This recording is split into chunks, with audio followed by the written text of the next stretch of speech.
Hey everybody, welcome back to another video, and on today's video I'm going to be breaking down a Novation case study, and I got the receipts right here. It's going to be the first thing you look at, just so you know that I'm actually doing these types of deals and so you guys know it's possible.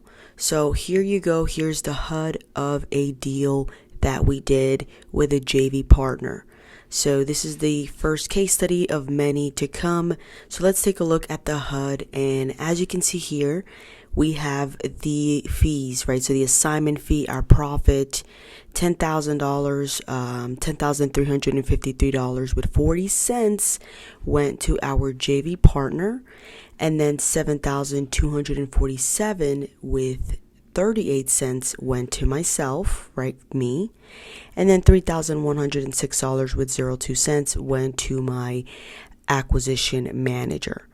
And now here is the HUD. As you can see, we got paid, and as you can see, our realtor also got paid. If you can see here, I can't see it on this picture here, but we did pay a commission. And if I pull up the HUD here, this is the commission that we actually paid to the realtor, right? The listing agent and the buyer agent, because once again, the way we actually structured this deal was Novation. So it's kind of like a wholesale deal, just a little bit longer and a little bit more pieces to the puzzle to actually get this to the closing table. So yes, we did hire a realtor, and as you can see, the commissions were here, and now our profit. So yes, this was a Novation deal, and there was a realtor involved. We had a listing and a buyer agent. That's exactly how we structure these Novation deals. We get these properties that are in livable condition. Maybe they need a clean out, maybe they need a brand new roof, or maybe the pool needs to be filled in. Whatever, minor, small upgrade that it might need. But it's livable as it sits right now, and I'm going to show you some pictures. But this is how we structured the Novation, and we got the correct paperwork signed, so then we can go ahead and sell it to a retail buyer. So I'm going to go ahead and slide to the right so I can show you a little more details about this deal.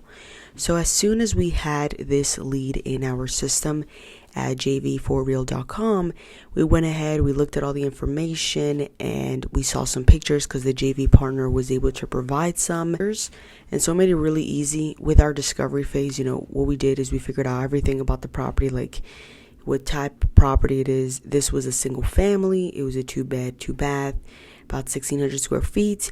And now my JV partner did bring to my attention that this was a probate. The property was also vacant. There was nobody living in it, and there was an HOA. So there was a homeowner association involved, and that actually almost made this deal fall apart, which I'm going to talk about a little bit later. I'm in several mentorships, and in this particular mentorship that I'm in, TTP by Brent Daniels, there is someone in that group. I keep getting calls. There is somebody in that group that also does novations, but they needed a little bit of help. They wanted to partner with me. So they already had the paperwork, and they had all the paperwork signed with the seller. This is what the paperwork looks like. It's the, purchase and sale, and then they had other documents that were needed as well. Now, typically, if you're sending over a lead to jv4real.com, you do not need to pitch novations, and you do not need to get it under contract. This just happened to be a very advanced individual that has been networking, and he knows how to do this exit strategy. He just needed help getting it all the way to the finish line. So he had the paperwork, but you do not need the paperwork to partner with us. We actually prefer that we get the paperwork signed. That way we can handle everything for you, because our JV partner was a lot more involved since he actually found the paperwork online and got it signed with the seller.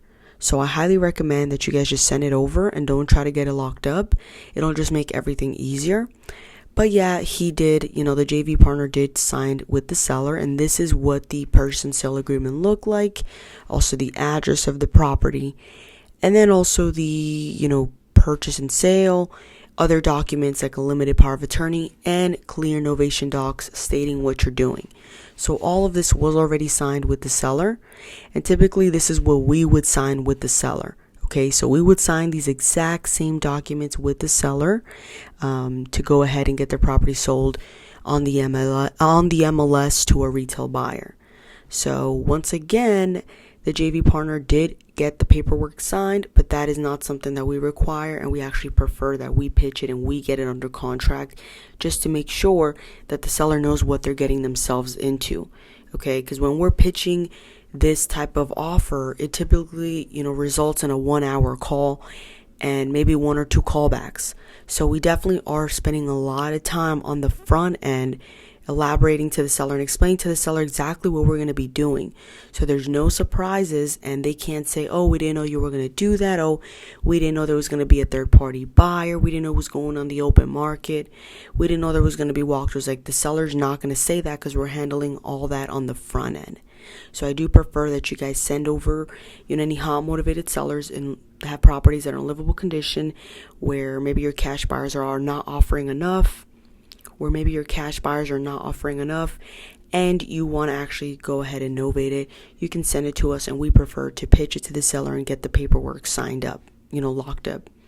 We prefer to get the paperwork signed with the seller.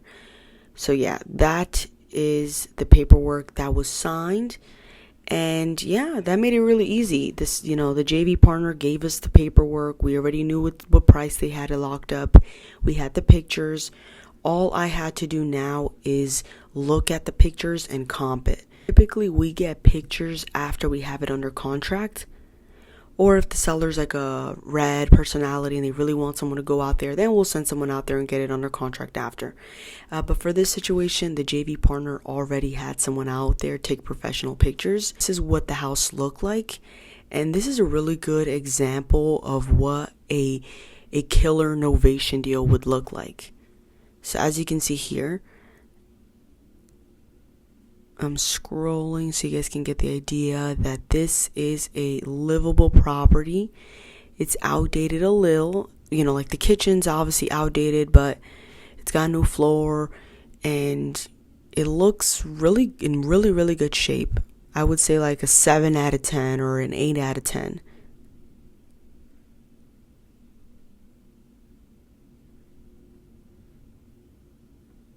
Okay, so you guys get the picture. This is pretty much what the house looked like. And after reviewing the pictures, it was really clear to me that this was going to be a novation deal. Like, the condition passed for me. It passed all the qualifications as far as the condition. There was no foundation issues, and it is vacant, so we're not having to evict anybody or having to deal with such a headache.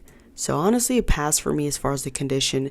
And now the next step that I did to really verify that it was a deal before signing the JV agreement is I looked at the comps. So the condition was good, it's livable, it's perfect. It was an 8 out of 10.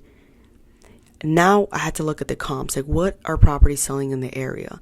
So really quickly, this is just like a snapshot view of what I noticed. So let me see if I could zoom out here a little bit. Okay, so this is what I noticed when I looked at the comps. So this star right here, this is our property. This is the property that I was working on, our subject house right here. Obviously, it says 130. It says 193 because that's what it sold for years ago. Okay, years ago, so a decade ago. So now all these other red, orange circles here that you see, these are other sales. And so I opened up all the sales nearby, and I was opening one by one, looking at the conditions, seeing, hey, is this a fully renovated house or is this as is and similar shape to mine? So I looked at all the sales, and this sale right here for $429 and this sale for $428, these were fully renovated properties. These were fully renovated. And we're here to this sale of $390 and also $395. These were the as-is comps. So these properties, the one here that sold for $390 and the one that sold for $380, both of these properties were in as-is condition. They were in similar condition to mine. So that's when I'm like, okay, that's probably where I'm going to have to list this house at. And then I opened this other one here at $350. This one was trashed. So it was a trash property. And I'm like, yeah, there's no way we're going to be listing ours for 350, we can probably sell ours for 30-40 grand more. So that's when I'm like, okay, now we know all the, neighborhood sales. We know kind of what's going on, what's ARV, what's as is value, and then we can kind of go backwards and get our max allowable offer. So here we have our findings. So after looking at all the sales, we determined that the after repair value, so if we took this property and we were going to fully renovate it, it's going to sell for like $430,000. And now, so the ARV, the after repair value, is going to be $430,000.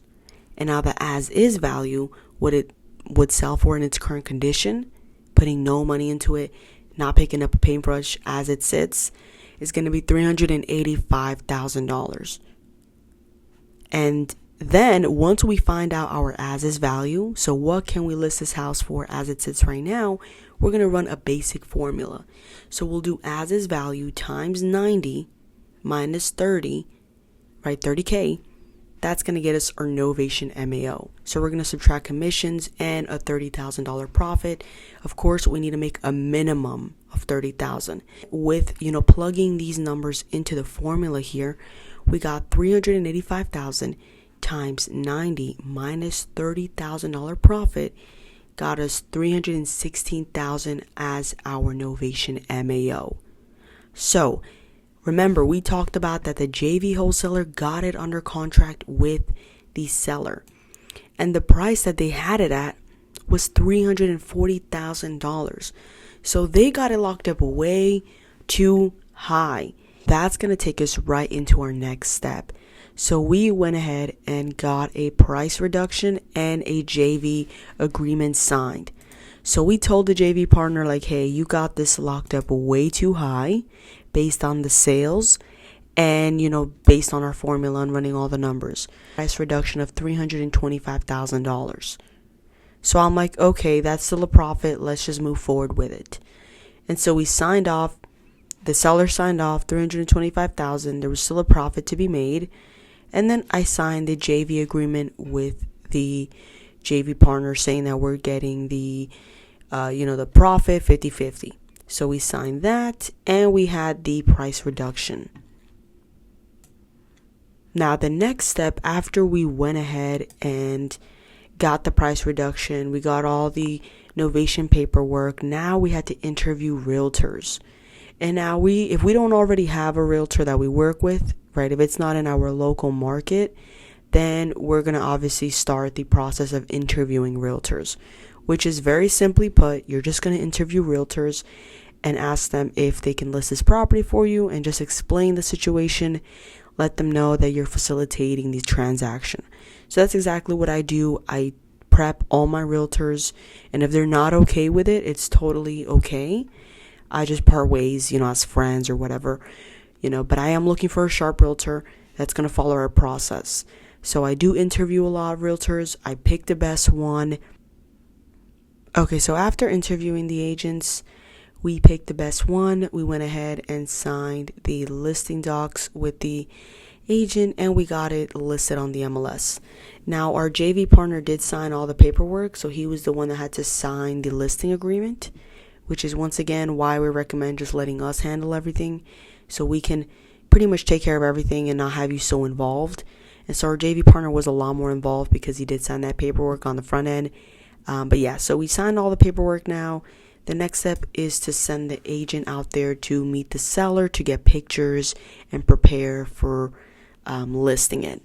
So that was pretty much what happened. I scheduled our realtor to go out there and meet the seller's sister. So there was a sister. So the executor was named David and his sister was living in the property.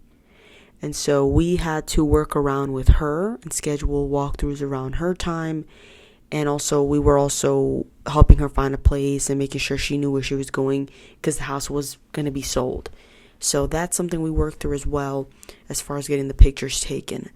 And then boom, we went live on the MLS. Okay, now next we went live. So after we got the pictures, the listing agreement was signed. we went live. Our realtor went ahead, listed it, and it went live on Zillow, the MLS, Redfin, all those platforms. Everybody was able to see the property live. As you can see here, it's sold, so it doesn't say live anymore, but it was live before, and we got it sold. And you can see these are the pictures I showed you guys earlier. And if we scroll down here, you can see that it was in fact in a homeowner association. As you can see here, we have some of these shared places here. I believe there was a pool, a small park. So this was stuff included. That's why they had an HOA. That's why they were collecting that HOA, that monthly HOA fee. So yes, this was the property. We got it listed and we got it sold. And now we're going to go to the next step here so we can kind of go through it, because we didn't just get it sold right away. There was a lot of things that we had to do. So we vetted some buyers, we scheduled walkthroughs. As I mentioned, we were not able to get a lockbox on it. We actually had to coordinate with somebody that was living in the house. Okay, now the next step was accepting an offer. So when it came to actually accepting an offer, we had to review a lot of different things, like what type of loan, did they need closing costs help, all these different things. And obviously the purchase price was the main thing we looked at. But yeah, after reviewing all the offers, we went ahead and accepted an offer for $385. So literally what we listed it for is what we got. What we were hoping to get is what we got, which was pretty cool. Remember, we got it under contract for $325, right? We got that price reduction, and now we're bringing in a buyer for $385. So our estimated profit is probably anywhere from like $24,000 to $30,000 on this one. Now, some of the key points for the offer, which was so cool, was that the buyer was paying with cash, and they were not like an investor or flipper. They were actually pouring all their money from another sale into this property. So that was really cool. And I'm going to show you the offer and everything that was signed, right, with the seller and the buyer. So I'm going to go forward. And now this is the agreement. This is the agreement between the buyer that we found and then the seller. Okay, so they did increase their price, because initially they offered $370, and we're like, yeah, we're not going to take that. Then they offered $385, which was our list price, and we're like, yep, we're going to entertain that for sure. So this is the pretty much the addenda, and then another disclosure as well that was needed to be signed with the buyer and the seller. And so yeah, that's pretty much their offer. As you can see, the price that they offer. Step after we accepted an offer is to open escrow. Local, you can just drive down there, drop the files, or you can just email it. Okay, so we're gonna go ahead and draft up an email.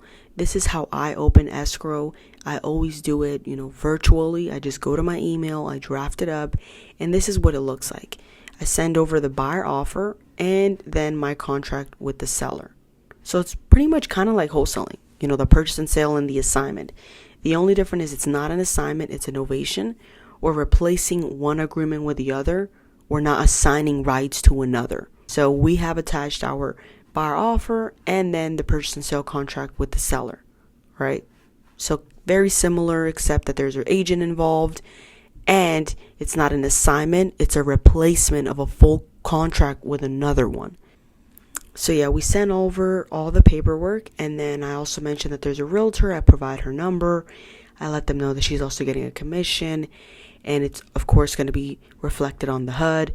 So I explained that to them, and I drop all the paperwork. So as you can see, this is the paperwork that I drop off. I give them the purchase and sale, the buyer offer, the addendum with the price decrease. Remember, we got a price decrease, and then the Novation docs.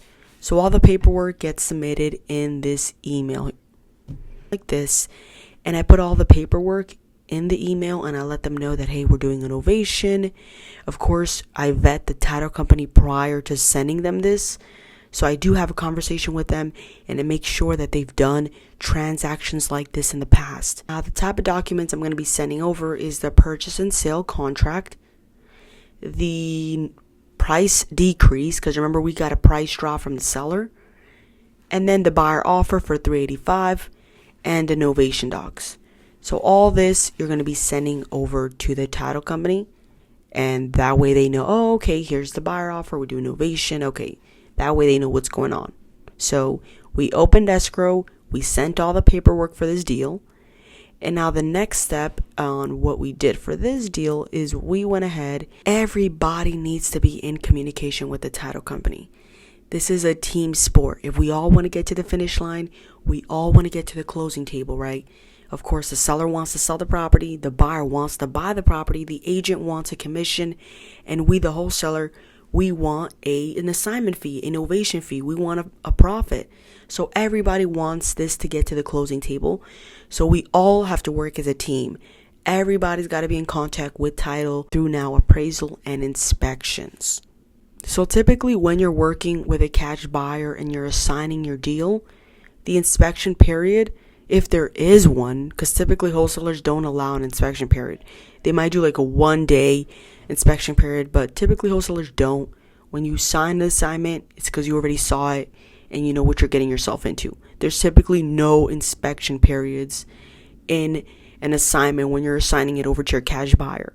But when you're novating, you are going to be having to do inspections. That means that buyer is going to have an inspector, an appraiser, and the buyer's also going to be checking it out multiple times. Sometimes the inspection period can be 7 days. Sometimes it could be a little bit more than that. But typically, within this inspection period, they're going to make sure they get all their ducks in a row. So they're going to make sure they want the property, that it actually has, the repairs that are needed for the bank to lend the house. They have to make sure the bank has seen it and approved it. They need to make sure that the appraiser has seen it and approved it. They need to make sure that everybody, they have everything lined up. Because especially if they're paying with a bank loan, you got to have the inspector go out there. You got to have appraisal go out there. So these individuals have to go out, and they need an inspection period to verify all these things. We work through that, right? Through the inspection, the buyer feedback, what needs to be done, what's going on. That's when we handle those repairs and those concessions. So at that point, that's when we're going back and forth with the buyer. We're like, hey, okay, we'll do this. Okay, does this need to be done? Okay, we could do this or we could do that. We work it out. And yeah, we pretty much work it out. And we're only going to do repairs that are required by the bank. Like the bank will not fund. Okay, so once we work out those repairs, and of course, if you're partnering with me at jv4real.com, if there's any repairs that are needed and you don't have the money to cover it, I will be taking care of them. But I will be getting my money back twice, and then I'll get 60% of the profits instead of 50%. But by no means, guys, are we going to be fully renovating these properties.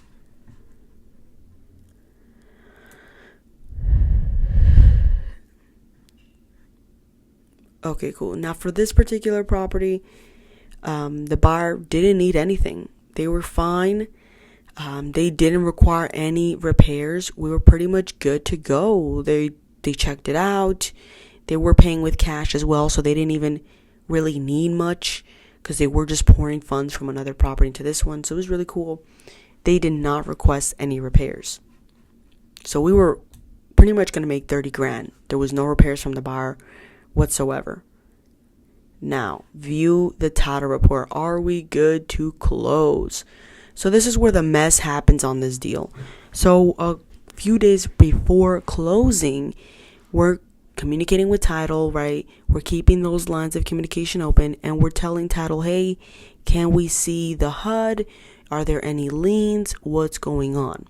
The title company is like, yes, there is a massive HOA lien, meaning there is a massive lien that needs to be paid off. They need to be paid off, just like the bank, right? Just like the mortgage needs to be paid off.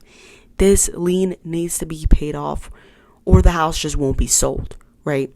It has to be paid off because, the buyer can't buy the house with a lien on it. It has to be paid off. So we had to figure out a way to make this work, because if, I was looking at the numbers on this deal, and the seller owned a lot to the mortgage, okay? They owned a lot of money to the mortgage. So let me see if I can pull it up here and kind of see if I have some notes, because in this deal, it was insane. Okay, so no, I didn't actually put any info here. Let me see.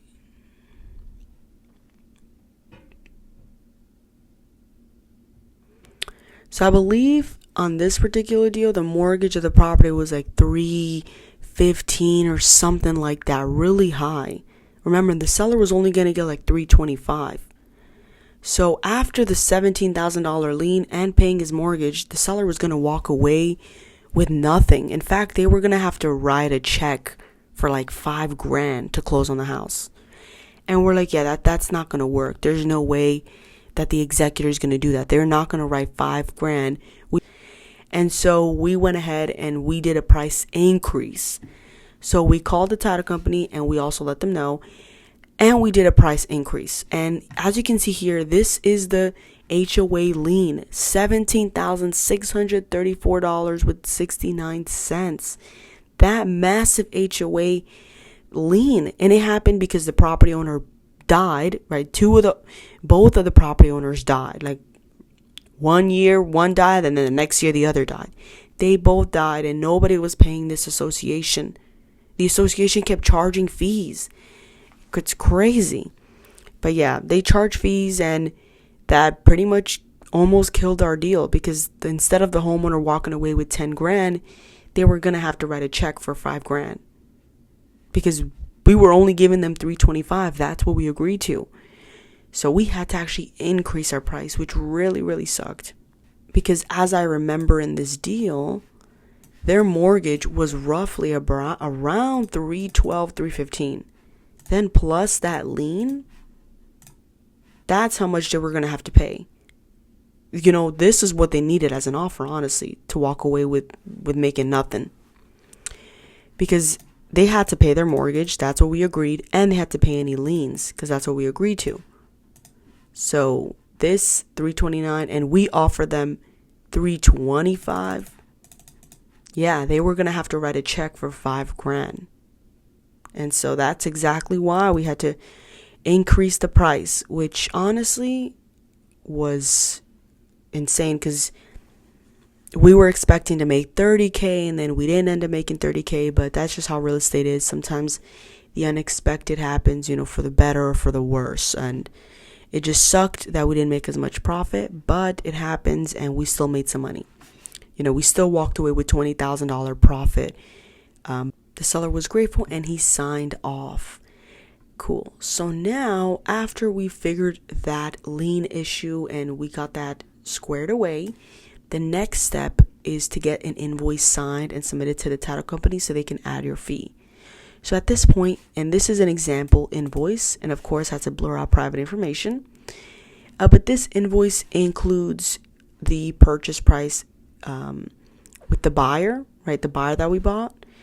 And then the original price that we agreed with the seller, the price with the seller, that gave us our gross fee. And then we minused it by commissions, title company fees, closing costs, those fees that are charged, commissions, all that stuff. That's what's pretty much here in the blurred info. And then we got our profit, basically, after the commissions, closing costs, and all that. Our total due is $20,706.80. So this was the full profit that we were able to get for our JV partner on this deal. And we split it exactly how we said we were going to split it, 50-50. So $10,000 went to my JV partner, $7,000 went to myself, and then $3,000 went to my acquisition manager. And the seller signed off to this. And boom, the seller went ahead, signed off to this invoice, and we were able to get this into the title company so they can add it to the HUD. So let me scroll over here. Perfect. So this is the closing date, and this is going to go over everything that happened, right? So all the paperwork, the invoice, the price reduction, the price increase, everything was submitted, right? So we already submitted the purchase and sale contract. The price decreased to $325. Then the price increased to $335. the Novation docs, the invoice, right? This invoice here, and the buyer offer. Everything was submitted and we funded. We went ahead and funded. And as you can see here, this is an email from the title company saying, good morning, we are all set to disperse. Please email me the instructions. This means that we closed and title is now going to be sending us our assignment fee, our novation fee. And so they just wanted the wire instructions. So this was the closing date. And just to give you guys a brief breakdown, we made $20,706 with 80 cents. Yes, we were supposed to make 30 grand, but there was that massive HOA lien and we could not do that to the seller where they had to write a check at closing. We couldn't do it. We did the right thing. And of course we gave, price increase so the seller could walk away with some money, and we still walked away with a profit. So at the end of the day, it was still a win-win situation. And yes, so we got this deal sold to a retail buyer, someone that's actually going to live in the property. We got it locked up at $340, got a price reduction at $325, got a price increase because of the HOA fee at $335, and we still walked away with $20,000. We made the seller happy. We took care of everything. We facilitated it and sold it to a retail buyer. There was no cash buyer that was ever going to pay me $385. Impossible. No flipper. This would not have worked as a wholesale deal. So if you have any novation deals or any properties you want me to take a look at that are in livable shape, that you're like, hey, I could just sell this to a retail buyer to maximize my profit, I want you to go to www.jv4real.com. jv4real.com. Okay. And here is, I'm going to give you, explanation. I'm going to show you another HUD, right? Other proofs. You're going to be able to see another HUD here, more proof. And I go over the different types, right? Like, this is what a typical wholesale deal, this is what your typical novation deal looks like. So I go over the different types of conditions. But if you scroll past that, right, I also give the formula. I give you everything you need to know. I even give you, hey, how does it look in my CRM? As you can see, I give you all the comps for all the properties you send me, right? I give you the comps. Hey, this is why I think we need to list it at this price. Here's the comps. So this is what it'll look like. But if you're ready to send over a lead, just go to access Nataly's podio. And boom, go ahead, create an account. And then you're going to be able to log in and send over leads. This system is connected straight to my CRM, so I'll be able to call those leads. I'll call you first, we'll talk about it, and then I'll call the seller, pitch novations, get it under contract, get the realtor in there, get it on the MLS and sold to a retail buyer.